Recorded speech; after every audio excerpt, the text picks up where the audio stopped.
But I don't want no tea. It gives me a headache. Oh, what shall we have then? Coffee.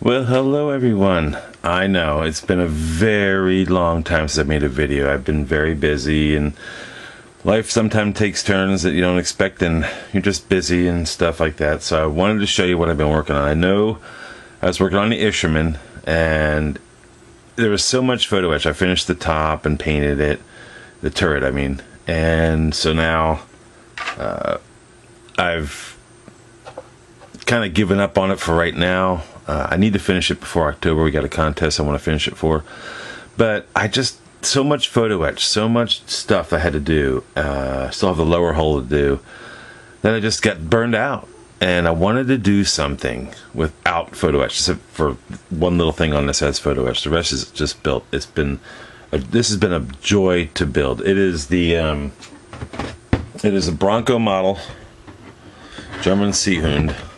Let me pull back a little bit. Hold on. Oops.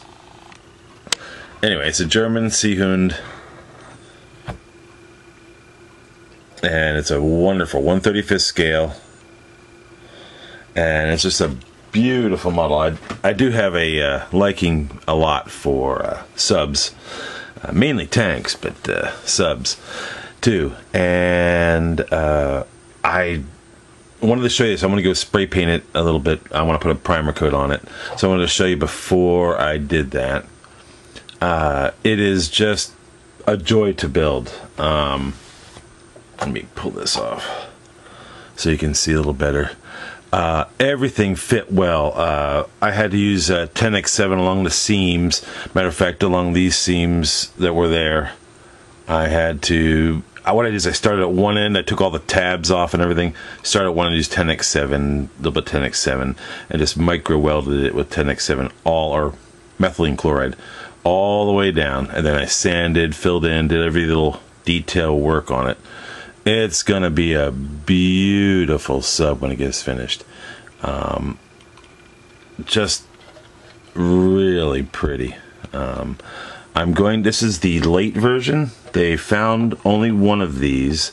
And the difference is this tank, this extra ballast here is the only difference. As you can see in here, this is the version I'm doing. It has the ballast tank where this version doesn't. The early versions don't, as you can see. So, but I'm doing this. I'm going to get ready to primer coat it, and then paint it the dark gray, maybe if I have time today. I really want to get this done. This is exciting. I'm not going to use this stand. I'm going to use, like I did for my German U-boat, those little brass couplings for electrical lamps, and for lamps, you know, extend the lighting up for certain lamps and stuff like that. I forget the name of them, but they're just they look really good on this. I used them on my U-boat. So anyway, I just wanted to show you what I've been working on. The only thing I have left, let me see if I can find it.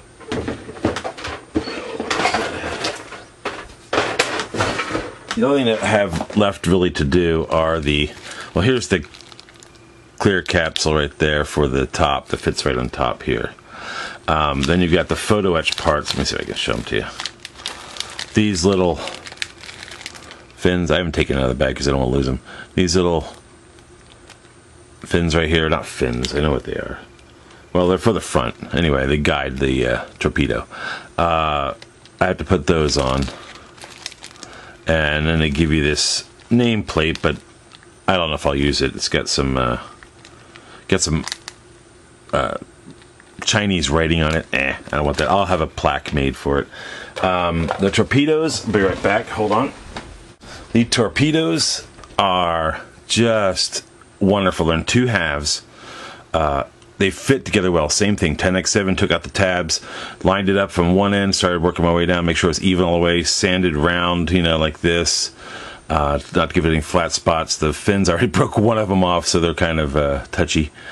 But just beautiful. You even have to put the little inserts in here and here which are curved and they fit in there wonderfully. And here's the front. These are where the little photo etch parts are going to go up right here. Along here, there's 4 of them. And so I'm going to primer these today too. And the priming will also help me see what flaws I have. And I can touch those up, primer it again if I have to. This is just a phenomenal model. If you ever get a chance to build this, I highly recommend it. Let me put these away real quick. Just awesome. Hold on, I'll be right back. Alright, the other thing I've been working on is the Spaceship Yamato. Now, I've had this kit for a very long time, and it's the 500 scale, but it's the old one. They have since produced one with panel lines that are recessed, and the good part about that is you know, it just looks better. So let me show you. Like I said, I've been working on this at my friend Roy's house on weekends, on Sundays.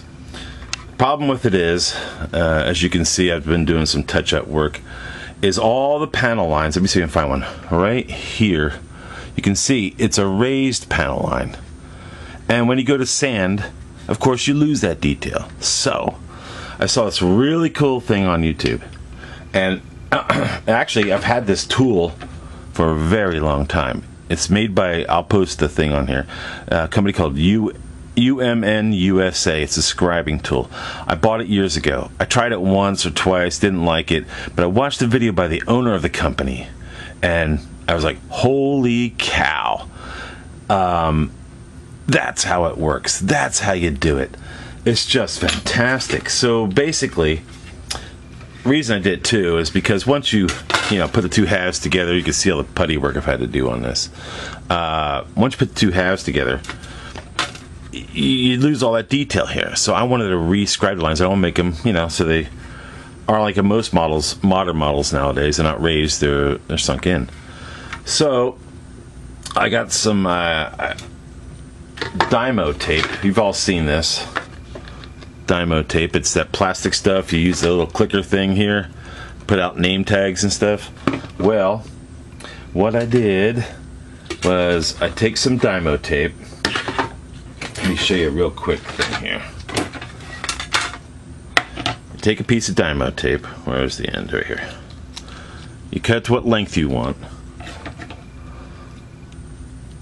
Then you cut it in half.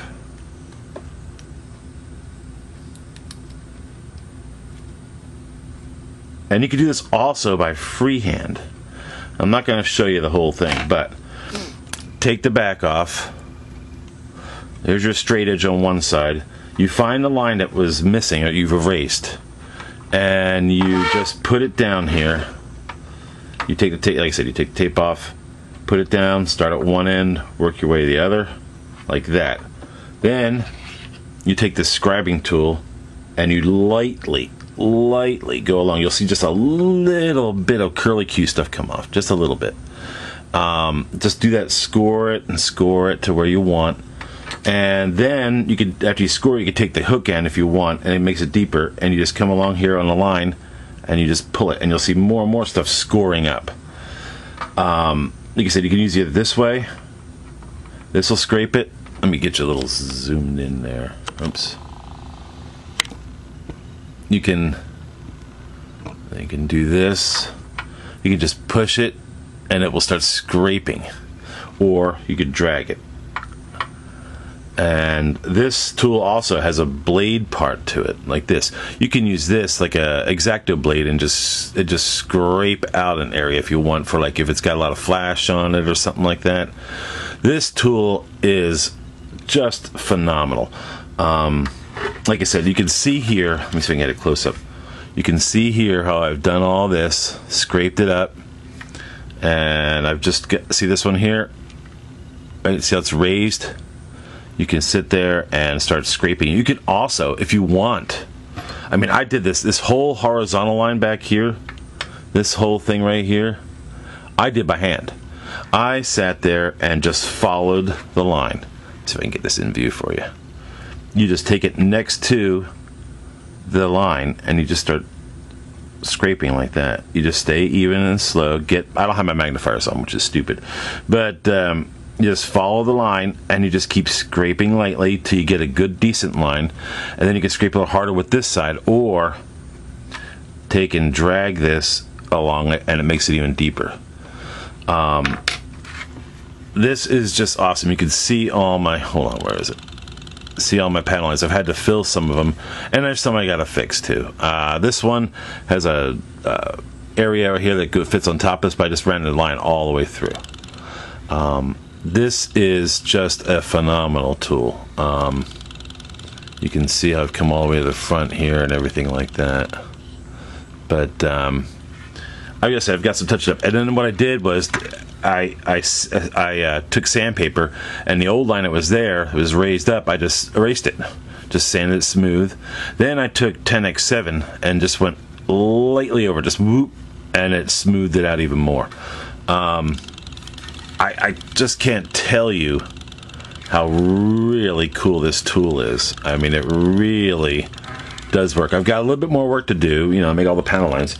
And the other reason I did it too is because of when this deck fits on. Let me pull back a little bit. When this deck fits on, like I said, this is the older version. The new version is much better fit. All this stuff is up. So this goes on like this. Oops, hold on. The reason I did this too is, I don't know if you can see or not. Let's see. This line right here comes up, and it actually goes up into the deck. Same thing with this one, goes up into the deck, and this one especially. This one goes right up in there like that. So when I get this done, I'll, you know, fix this up and do all that and match this up really perfect. Then I'll rescribe that line all the way up. I'll use a Dymo tape, and I'll just put it along there like that, and put it on and scribe it, take it off, because this really gives you that, just that extra plastic thickness that allows you to scribe without missing. You're like right along with the tape, and it just works beautiful. So I highly, highly recommend buying this tool. Like I said, I'll put down the address again, either after this or after the last one. It's like $12 on their website. The guy hand sharpens these, hand makes them, or oh, he hand makes them, but he hand sharpens them. There's something on his. You can watch the video related with it on the website. It's UMM-USA. This tool is called the SCR-01. I don't know if I can see that. If you can see that or not. Yeah, see that? UMM-USA SCR-01. If you want to scribe stuff, I highly recommend this. I used to use the back of a X-Acto blade or dental tools or something like that. Once I watched the video and saw this, I was like, oh my god, this is so awesome. So if you get a chance, check it out. I've already got the barrels on this thing sanded, smooth. Like I said, this is not their best kit. The one I really want is the new 350th scale that is motorized. Engines light up, there's sound, the front gun fires, the little guns, I mean the turrets turn, fire, they move up and down, has lights in the top, all sorts of stuff, sound, remote control. If you get a chance, head over to TrekWorks. I'll put the thing in there on YouTube. Just type in TrekWorks, and you'll find a guy named Boyd. And Boyd is awesome. He is one of the best Star Trek lighting model guys I've ever seen. He's also an automotive painter, so his paint jobs are just beautiful. If you ever get a chance to see him or check that channel out, do it. Right now he's doing the 350th scale Yamato. He's on part 2. So check it out when you get a chance. He just really is top of the game for his stuff. And I want that kit, but it's $500. But it's beautiful.